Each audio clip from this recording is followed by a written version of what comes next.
ஒருவர் எத்தனை ஆண்டு வாழ்கிறார் என்பதை அவர் இறந்து போன நாளிலிருந்து கணக்கிட்டு தெரிந்து கொள்ளலாம் என்று சொன்னவர் முத்தமிழறிஞர் கலைஞர். 100 ஆண்டுகள் கடந்த பின்னும் இன்னும் நினைவலைகளில் நீந்திக் கொண்டே இருக்கிறார் முத்தமிழறிஞர் கலைஞர். தனக்காக வாழ்ந்தவர் வாழ்க்கை அவர்களது மூச்சுக்காற்று நின்றவுடன் முடிந்து விடுகிறது. பிறருக்காக வாழ்ந்தவர் வாழ்க்கைதான் தலைமுறைகள் தாண்டியும் அவரது பெயரை திரும்ப திரும்ப சொல்ல வைக்கிறது, திரும்ப திரும்ப நினைக்க வைக்கிறது. மறந்தாலல்லவா நினைப்பதற்கு என்ற வகையில் தமிழ்நாட்டு மக்கள் அனைவர் மனதிலும் குடிகொண்டு கோலோச்சி வருகிறார் முத்தமிழறிஞர் கலைஞர் மு. கருணாநிதி அவர்கள். 1924ஆம் ஆண்டு பிறந்தார் கலைஞர். 95 ஆண்டுகள் இந்த மண்ணில் வாழ்ந்தார். வாழ்ந்தார் என்பதை விட வாழ வைத்தார். தனது திட்டங்களின் மூலமாக வாழ வைத்துக் கொண்டு இருக்கிறார். திருவாரூரில் பள்ளி படிப்பு முடித்த கலைஞர் இலக்கியம், இதழியல், கலை, அரசியல், நாடகம் என பல்துறை ஆற்றல் கொண்டவராக கருவானதும் உருவானதும் ஒளி வீசியதும் திருவாரூரிலேயே தொடங்கிவிட்டது. தனது வயதொத்த மாணவக் கண்மணிகளோடு சேர்ந்து தமிழ்நாடு தமிழ் மாணவர் மன்றம் தொடங்கினார். திருவாரூரின் புலி இளைஞர் கான் என்று 16 வயதில் புரட்சிக் கவிஞர் பாரதிதாசனால் அடையாளம் காணப்பட்டார். தலைதாளா பகுத்தறிவு சிங்கம் தந்தை பெரியாரின் குடியரசு இதழை குருகுலமாக கொண்டு வளர்ந்தார். பேரறிஞர் அண்ணாவின் திராவிட நாடு இதழில் கால் சட்டை பருவத்தில் எழுதி இடம் பிடித்தார். ஊறி வந்த அரசியல் சமூக சிந்தனைகளை வடித்தெடுக்க 18 வயதிலேயே முரசொலி இதழை தொடங்கினார்.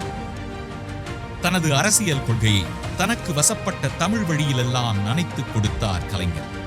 நாடகமா, தூக்குமேடை, திரைப்படமா, பராசக்தி, உரையோவியமா, குரலோவியம், காவியமா, தாய்க்காவியம், சமூக புதினமா, புதையல், வரலாற்று புதினமா, பாயும் புலி பண்டாரக வன்னியன், கவிதையா, கவிதையல்ல, சிறுகதையா, கிழவன் கனவு, தன்வரலாறா, நெஞ்சுக்கு நீதி, பொன்மொழிகளா, சிறையில் பூத்த சின்ன மலர்கள், கட்டுரையா, பேசும் கலை வளர்ப்போம், இப்படி வாழ்ந்த காலம் முழுக்க எழுத்தை வரைந்து தள்ளியவர் கலைஞர். எதையும் தாங்கும் இதயம் வேண்டுமண்ணா என்று கலைஞர் சொல்லும் போது அழாதவர் யார்? கெஞ்சினார், கொஞ்சினார், அவளோ மிஞ்சினாள் என்று கலைஞர் எழுதும் போது சிலிர்க்காதவர் யார்? உடைந்த வாளாக இருந்தாலும் ஒரு வாள் கொடுங்கள் என்ற போது வீரப்படாதவர் யார்? உயிரினும் மேலான அன்பு உடன்பிறப்புகளே என்று கேட்டதும் ஒவ்வொரு தமிழனும் தன்னை அழைத்தது போல கைதட்டவில்லையா? வீழ்வது நாமாக இருப்பினும் வாழ்வது தமிழாக இருக்கட்டும் என்று முழங்கிய கலைஞர்தான் தமிழ் புலவர்களின் 100 ஆண்டு கனவான செம்மொழி கோரிக்கையை செயல்படுத்த வைத்து தமிழன்னைக்கு அணி சேர்த்தவர். மண்டல் ஆணையத்தின் பரிந்துரைகளை அமல்படுத்த வைத்ததன் மூலமாக இந்தியா முழுமைக்குமான பிற்படுத்தப்பட்ட சமுதாயத்தின் விடிவள்ளியாக கலைஞர் அவர்கள் திகழ்ந்தார். இதனை மனதில் வைத்துத்தான் சமூக நீதியின் தலைநகரம் என்று தமிழ்நாட்டை சொன்னார் பிரதமர் VP சிங் அவர்கள். மாநில சுயாட்சி தீர்மானத்தை நிறைவேற்றி காட்டியதன் மூலம் இந்தியா முழுமைக்கும் கூட்டாட்சி தத்துவத்தின் வழிகாட்டியாக உயர்ந்து நின்றார் கலைஞர். அனைத்து மாநில முதல்வர்களுக்கும் ஆகஸ்ட் 15 அன்று தேசிய கொடியேற்றும் உரிமையை பெற்றுத் தந்தார் கலைஞர். நான் சமுதாயத்தில் பின்தங்கிய வகுப்பைச் சேர்ந்தவன். நான் முதல்வர் பொறுப்பை ஏற்றுக்கொண்டிருக்கிற காரணத்தால் பின்தங்கிய வகுப்பினர் நலனுக்காக என் உயிரை பணயமாக வைத்து போராடுவேன் என்று முதலில் முதலமைச்சரான போது கலைஞர் அவர்கள் சட்டமன்றத்தில் சொன்னார்கள். இன்றைக்கு நாம் பார்க்கும் நவீன தமிழ்நாட்டை உருவாக்கிய சிற்பியே கலைஞர் அவர்கள்தான். தலைநகர் சென்னையை தலைநிமிர வைத்தவர் கலைஞர். மெட்ராஸ் என இருந்ததை சென்னை என ஆக்கியதே அவர்தான். சென்னையை வலம் வாருங்கள், நீங்கள் பார்க்கும் அனைத்தும் அவரால் உருவாக்கப்பட்டவைதான்.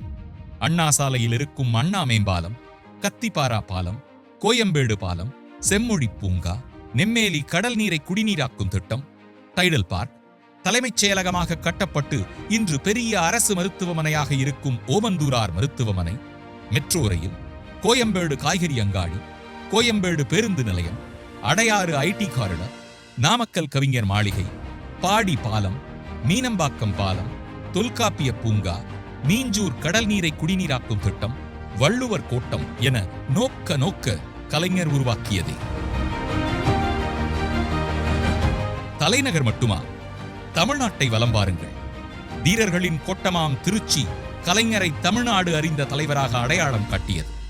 டால்மியாபுரம் என்ற அந்நிய பெயரை நீக்கி கள்ளக்குடி என்ற தமிழ்ப் பெயர் சூட்ட தண்டவாளத்தில் தலை வைத்து படுத்த தலைதாளா சிங்கமான கலைஞர் கைது செய்யப்பட்டு சிறை வைக்கப்பட்டது திருச்சி சிறை. திருச்சி, தஞ்சையை உள்ளடக்கிய காவிரி டெல்டா விவசாயிகளின் மனம் குளிரவும் மண் செழிக்கவும் காவிரி நடுவர் மன்றத்தையும் மேலாண்மை வாரியத்தையும் அமைத்தவர் கலைஞர். மதுரை நகராட்சியை மாநகராட்சியாக்கியதும், சென்னை உயர்நீதிமன்றத்தின் கிளையை அமைத்ததும், சர்வதேச விமான நிலைய புதிய முனையம் அமைத்ததும் கலைஞரே. கோவையே, இங்குதான் உழவே தலை என போற்றிய வேளாண்மைக்கு தனி பல்கலைக்கழகம் கண்டார் கலைஞர். இப்படி ஒவ்வொரு ஊரையும் கலைஞர் ஊராக கருதவும் செய்யலாம். தமிழ்நாடு குடிசை மாற்று வாரியம், நமக்கு நாமே திட்டம், அன்னை தமிழ் மொழிக்கு செம்மொழி தகுதி, சமூக நீதி எனப்படும் இடஒதுக்கீடு, மகளிருக்கும் சொத்தில் பங்குண்டு என்ற உரிமை, அரசு வேலைவாய்ப்பில் பெண்களுக்கு 30 விழுக்காடு, அனைத்து சாதியினரும் அர்ச்சகராகலாம், விவசாயிகளுக்கு இலவச மின்சாரம், கூட்டுறவு வங்கிகளில் வழங்கப்பட்ட 7000 கோடி கடனை ரத்து, சிப்காட், சிட்கோ தொழில் வளாகங்கள், தமிழ்நாடு குடிநீர் வடிகால் வாரியம் போன்ற வாரியங்கள், அண்ணா மறுமலர்ச்சி திட்டங்கள், அவசர ஆம்புலன்ஸ் 108 சேவை, இலவச மருத்துவ காப்பீடு திட்டம், மினி பஸ்கள், உழவர் சந்தைகள், சமத்துவபுரங்கள், மகளிர் சுய உதவி குழுக்கள், ஐடி கம்பெனிகள், பன்னாட்டு தொழிற்சாலைகள், இவை எல்லாவற்றிலும் கலைஞர் வாழ்கிறார். கலைஞரே ஆள்கிறார். தமிழ்நாட்டில் இல்லை என்று சொல்லும் அளவுக்கு தாயுமாய், தந்தையுமாய், ஆசானுமாய் ஆட்சி செய்தவர்தான் கலைஞர். அவரது வளப்படுத்ததில் வளர்ந்தது தமிழ்நாடு. இம்மண் பயனுற வாழ்ந்த கலைஞரை எல்லா திட்டங்களும் நினைவூட்டியபடியே அவர் நினைவை போற்றும் சின்னங்களாக வானுயர அமைந்து வாழ்த்துகின்றன. நீண்ட தூரம் ஓடினால்தான் அதிக உயரம் தாண்ட முடியும் என்ற பழமொழியை அடிக்கடி சொன்னவர் கலைஞர். அவரைப் போல நீண்ட தூரம் பயணித்தவரும் இல்லை, அதிக உயரங்களை தொட்டவரும் இல்லை. அவரது பயணம் தமிழ்நாட்டை வாழ்வித்தது. அவரது உழைப்பு தமிழ்நாட்டை உயிர்வித்தது. 100 நாயகரை வணங்குவோம். 100 நாயகரின் பயணத்தை இன்றைய தமிழ்நாடு அரசு தொடர்ந்து வருகிறது.